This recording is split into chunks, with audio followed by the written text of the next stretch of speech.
Great. Yeah, thanks a lot, and great to be here. It's very exciting. It looks like a great turnout for today's event, and hopefully a lot of the entrepreneurs here today can learn some things, especially from this wonderful panel we have of experienced investors. I'm sure you'll have a lot of great questions for them and find out the secrets on how to get their money. So it should be great. So why don't we just kind of go down the line and maybe starting with Ethan and just share a little bit about yourself, your fund, and just a quick snapshot so that everybody knows who you are and where you're coming from as an investor. Great. Well, thank you guys for having us, and we're excited to speak to you. Martin, thank you for hosting us here. My name is Ethan Matrosky. I lead our emerging tech practice at Venrock. Venrock is an early-stage fund that focuses on seed, Series A, and Series B companies across healthcare and IT. I focus broadly on the intersections of robotics and AI, mostly in aerospace and aviation, urban air mobility, the applications in low Earth orbit and space, industrial applications, and then in vertical farming. I've been at Venrock for about 8 months, so I'm a new institutional venture capitalist. Before that, I ran a pre-seed fund, and I was at Facebook as a product leader. That's a little bit about me and Venrock. Hi, my name is Varun Jain. I run the early stage fund at Qualcomm Ventures. Qualcomm Ventures is the corporate investment arm of Qualcomm, and we've been doing this for about 18 years now. We invest across the globe and across stages. So whether it's a seed company or a late stage company, we'll talk to you. And in terms of check size, it varies from anywhere from $1 million to 10 million. We can go beyond that as well, but I would say a lion's share of our investments are in that realm. In terms of focus, we invest mostly in future markets for Qualcomm. That's the lens with which we approach our investments. The terms, the process is akin to Venrock, Madrona, or any other good venture fund. But from a strategic standpoint, we constrain it in the sense that there are only certain categories that we look at. And similar to what Ethan was saying, it's mostly AI, IoT, robotics, AR, VR, or a new market that we haven't heard of, but should be knowing about. Great. My name is Soma Segar, and I'm a managing partner in Madrona Venture Group up in Seattle. We are an early stage venture capital firm, and we predominantly invest in seed and Series A stage. Occasionally we do B or C or sometimes later as well, but our sweet spot is seed and Series A. We focus on predominantly information technology based startups, both consumer facing as well as enterprise facing. I would say it's about 70% enterprise and 30% consumer. I personally focus on the enterprise side of the house. So anything ranging from hey, the next generation cloud infrastructure, going up the stack to, SaaS and intelligent applications and multi-sense user interfaces, and how people are thinking about the next generation applications and systems in an enterprise context. That's something that I primarily focus on. I used to be at Microsoft, and I spent a fair amount of my career at Microsoft. And in the last 2.5 years, I've been a partner at Madrona. Okay, great. And so we want the entrepreneurs to learn here. And so you guys have had probably lots of experience meeting with hundreds of founders, if not more, and listening to them talk about their companies, how they describe them. And I'm sure you've seen what works, what doesn't. Can you share just some general advice or maybe something that people haven't heard before about how to pitch, how to approach, and how they should be engaging with VCs or corporate VCs such as yourself? And also, Soma, if you want to add something from a Seattle perspective about what you've seen maybe different in terms of how Silicon Valley founders have pitched versus people from other parts of the country. Great. From my perspective, I think what I've seen working well, at least in the Madrona context, is we want founders to be grounded. Right? On the one hand, we want people who have huge aspirations, want to go change the world kind of thing, but really think about it in a sort of a grounded way as opposed to a hyperbolic way, which sometimes we come across. Okay, one way to think about it is hey, it's not like any of us don't ever make mistakes. Okay, we make mistakes, we learn from that. As founders pitch their ideas or their companies or their journey, talking about also hey, here is a place where I made a mistake or where I thought something that wasn't the right thing and I learned. Giving that sort of human side to things is something that we really, really appreciate and we look forward to. If somebody comes in it's hyperbolic and super optimistic and everything is swimmingly going well, always kind of thing, that's a flag in our minds. That doesn't mean we want entrepreneurs to not be confident, to not be aggressive, but be grounded is how we think about it. And that's really well said.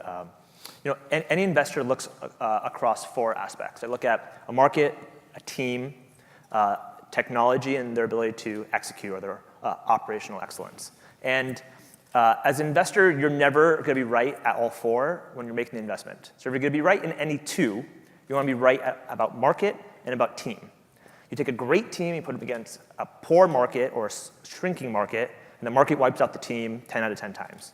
You take a mediocre team and put them against a great market, and the team isn't able to capitalize on the market dynamics. And so ultimately, at the end of the day, you need great team, great market. And so when you talk to an investor, you really want to emphasize those 2 points. From a team standpoint, who we are, why we're the right team, why we have founder market fit, why we spent time in this market, we deeply understand the other players, the landscape, we have a strong thesis on where it's going to go, and we believe that we have a unique secret, advantage, contrarian point of view that we can deploy and that the rest of the market won't catch up with us, the rest of competition won't catch up with us by the time that we build our technology or network effect moat. And then the market side, really have to explain what the market macros are. What are the dynamics of that market, where the money is being spent today, if it's an existing market that you're resegmenting, or if it's a new category that you're going to help establish, and how you plan on actually going about that market. There's so many times that we hear really great pitches around unique, deep technology that has deep IP, but they have no idea actually how to commercialize it and how to bring it to market. And so really at the end of the day, it comes to if you can convince us on why you're the right team and why this is the right market and how you can go about it, then that drives 90% of the decision making, especially for early stage when you're thinking about seed and Series A companies. Yeah, just to add to that, I think there are 2 more things which are pretty important. One is, how do you talk about the unknowns in the business? Every new disruptive company has certain unknowns. They could be market related, product related, team related. And how you share your thinking in a coherent, effective way with the investor is supremely important. We are doing future gazing from your vantage point, and unless you show a credible path to getting to that future, it is very tough to take the leap of faith. The second aspect, especially for technical founders, it's important to focus on the technology and the product, and there is no problem if you don't have the relevant industry experience in the market you're going after. However, you need to do the homework and understand what is the value chain, what are the incentives in that ecosystem, and reflect that business acumen. Because even if you don't have years and years of industry experience, you must have business acumen if you are the CEO. And without that, it is tough for an investor to hope that magically, somehow, you will develop it or you will develop it on our dime. Or extend what Varun just said, one more step further and say, think about you may or may not have a lot of industry experience or domain expertise in the space that you're just about starting, but think about what are the unique insights that you have about the problem space that you're targeting that is just unique, differentiated, that is going to set you apart from other people who are thinking about or playing in that space kind of thing. The other input that in general we give to entrepreneurs is, before you even write a pitch deck, sit down and write a narrative document, right? Think about what is the story you want to say and write it down in prose form. It'll be hard to do that, but once you get through that, then converting that into a slide deck is far easier, and your narrative will flow through, and you'll be much better prepared as opposed to, hey, let me put together a PowerPoint kind of thing. Yeah, because a lot of investors, at least I do it for sure, that we'll say, let's not see the presentation, let's just talk.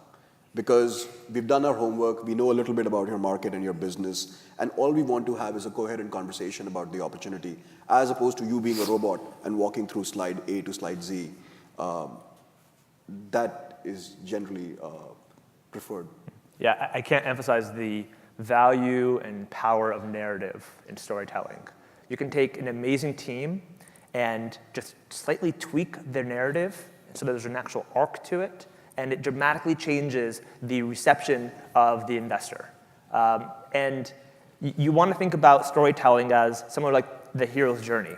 There's a setup and then there's establishment. You're creating a little bit of construction around the story, and you're creating a little bit of stress. You're identifying a problem. You're making the audience feel for that problem and feel and understand how deep that problem is. And then you're showing an insight, and you're like, wow. And then you're showing a solution, and then you're like, and why we can do it, right? And so you really need to walk that investor through that narrative and journey. So by the end, they feel like they were on that journey with you, and they understand exactly what needs to get done in order to partner and make this happen. And so, again, really focusing on that story, even go to the extent of recording yourself telling the story and hear it over and over again and tweak and tweak and tweak until you get it down.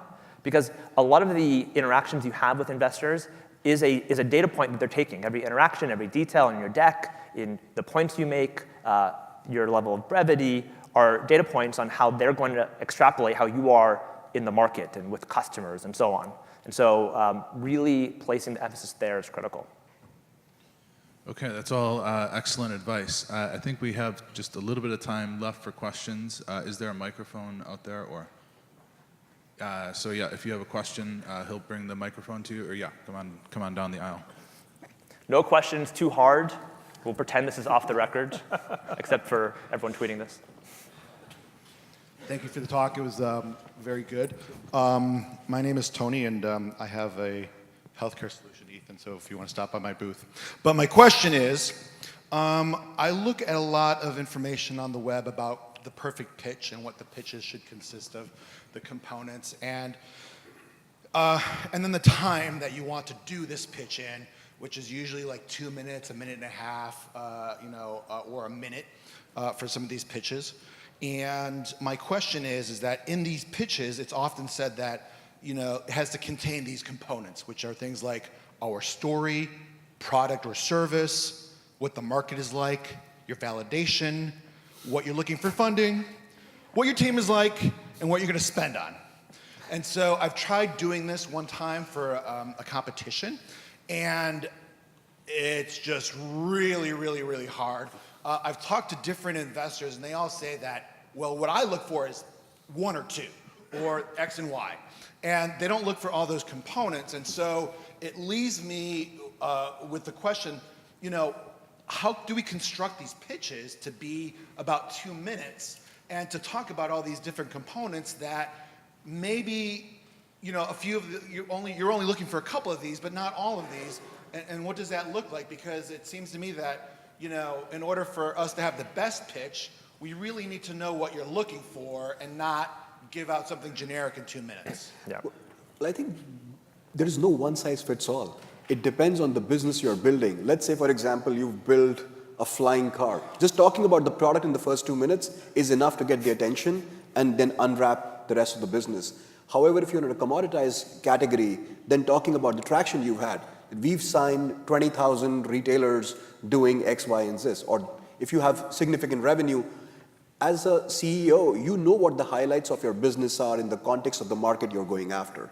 Highlight that first, so you hook somebody's attention, and then you unpack the rest of the pieces. So the time is, I think the advice there is that be concise and bring out the key salient aspects first, as opposed to going through a linear pitch where people lose patience. Yeah. I'll give you 2 answers. So one, you're referring to the elevator pitch. And the elevator pitch should always be focused on your unfair advantage. So if you're building a flying car, which I'm actually an investor in a flying car company, all you have to say is, I'm building a fucking flying car. You're like, wow, I want to talk to you. But if it's, I talked to someone earlier today, actually. If he's here, he's the co-developer of the iPod with Tony Fadell. He told me that at the end of the pitch, sorry to out you. And I said, you should start with that, because if you literally just start with that, you could probably raise that alone. So you need to focus on what your unfair advantage is. My second answer is not all investors care about the same thing. So when you pitch 200 investors, Just because you're going to get a number of them saying no doesn't mean there's anything wrong with your business. Is that there's no investor-company fit, that they're not necessarily interested or they're not an expert that they can exploit in that area. So you want to optimize for the investor. What do they care about? Are they deep technology? Do they care about go-to-market commercialization? Are they really early stage, so they care about team? And so we really want to optimize there. Thank you. Yeah, you can just pass it back. Very much. Hey, thank you very much for coming out. My name is Hassan Karim. I'm the co-founder of Stable Cyber. I have a question about two things real quick. Emerging markets or managing products or services into emerging markets. And do investors look at consulting services or a service-based company as a company to invest in, or is everything about products? Ultimately, you want to ask yourself of what makes a high multiple business, because that's what we look at the end of the day. Is there a high multiple and exit? And the multiple is based on your revenue, but what goes into a high multiple business? It's high gross margins, it's repeatable revenue, it's favorable unit economics, where you can apply price pressure to your competition. Its ability to have predictability in your revenue, so that's why SaaS models have such high multiples, because they have compounding revenue over time. You can build a moat, and ultimately you can build some sort of proprietary model or business or product that can scale, that gives you those unit economics. I mean, if you could be a consulting service at 90% gross margins and you can scale that, then you don't need investors, just go do that. But to get venture funding, those are the dynamics that we look at. To be more direct, I would say most early stage venture capital firms don't invest in a pure consulting play kind of thing, right? Having a consulting plus a SaaS play or something like that, where you have a blended, to go back to Ethan's point, the margins and the scale matter a lot. So if it's a pure consulting play, it is tough to sort of get early stage venture capital firms excited about that. Thank you. And I would just add, yeah, it's good. Some businesses are just good as small businesses, and you just aim for profitability. And just something to consider. The VCs, they have their own metrics as well, and it's really looking about very high return companies. And so they're willing to take a shot on something, but a services business is not going to be invested in generally. Yeah, venture capital is hyper growth capital. If your business is not suited for that dynamic, don't take it. Yeah, if we say no, it's not because your baby's ugly. Yeah. It's because it's just not a fit for that VC, for that investment profile, for that thesis. And so it's really finding that match. Hello. So I have a question regarding the business models which are perhaps not easily to have a proof of concept to begin with. And second, how do you gauge the future owner of that, or perhaps the future partner in business with you for that kind of, larger scale model of business, which is for perhaps not, you cannot build a tangible product in the first phase, requiring multiple millions of dollars maybe, to have the full flow or perhaps to have the full model of business. Because obviously we are talking, I think the previous presentations made it clear that the pinpointed or perhaps the focused businesses are, most of them covered, and we should go into infrastructure now. So how do you scale on that, and how do you perhaps analyze the pitch from a person which is trying to get into that kind of business? You are looking for passion. How do you connect the dots, background, how the mind, I don't know. What are your KPIs, or perhaps the analysis for that individual, and how you are going to pick that kind of investment into a more abstract and larger scale of. Are you talking about the team or the company? There is no team, there is no company, there is no proof of concept yet. Trying to get the main question because out of this. it's a larger kind of business model, and you cannot perhaps put the finger on it immediately, or you can build a proof of concept in the first phase, sure, but it's not properly integrated without the full picture.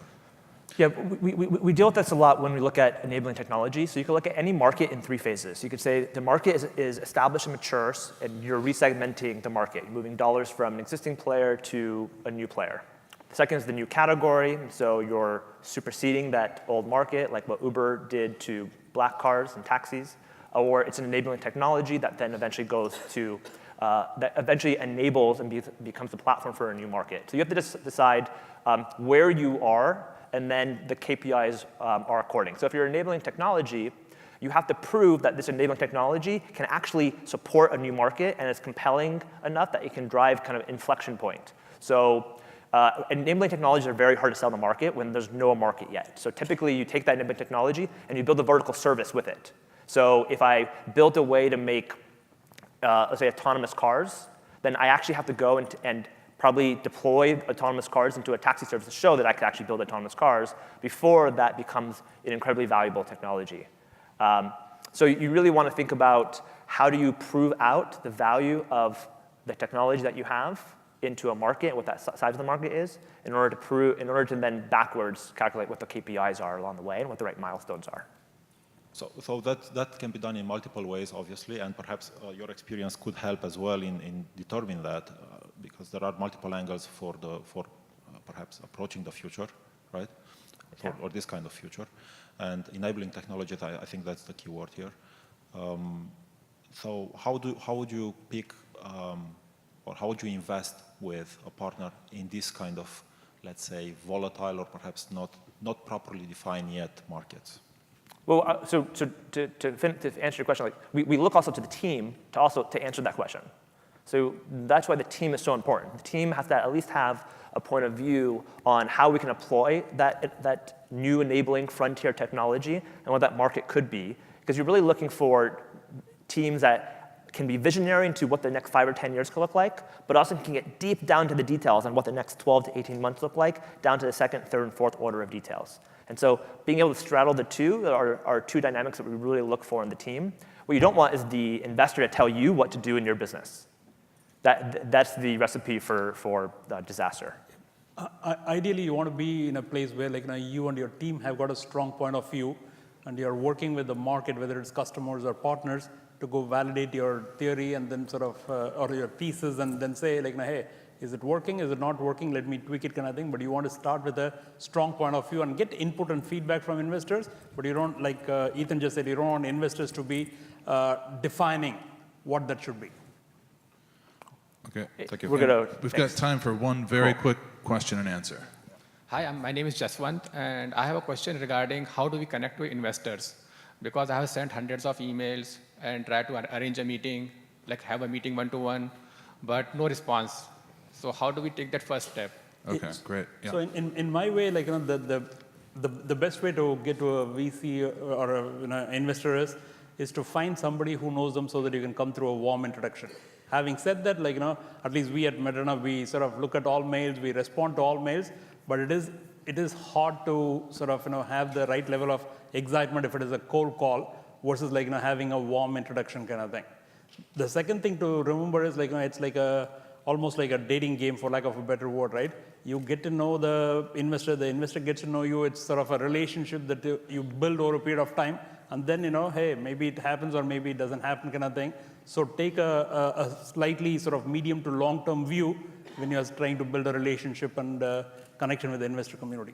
Yeah, the easiest path is look at what we've invested in and reach out to those founders. Because among all the people that we get to meet and learn, the first emails we respond to are the ones coming from our portfolio companies. So if you can convince those guys to make an introduction and they have their own bars, then I think you'll get a faster meeting. The last thing I'll add is build something worth looking at. Build something that will compel me to spend time on it and get me excited. And so showing your ability as a team to execute and put something out into market speaks louder than the elevator pitch that you put in the email. Thank you. All right. Thank you very much to our investor panel, and good luck to the entrepreneurs.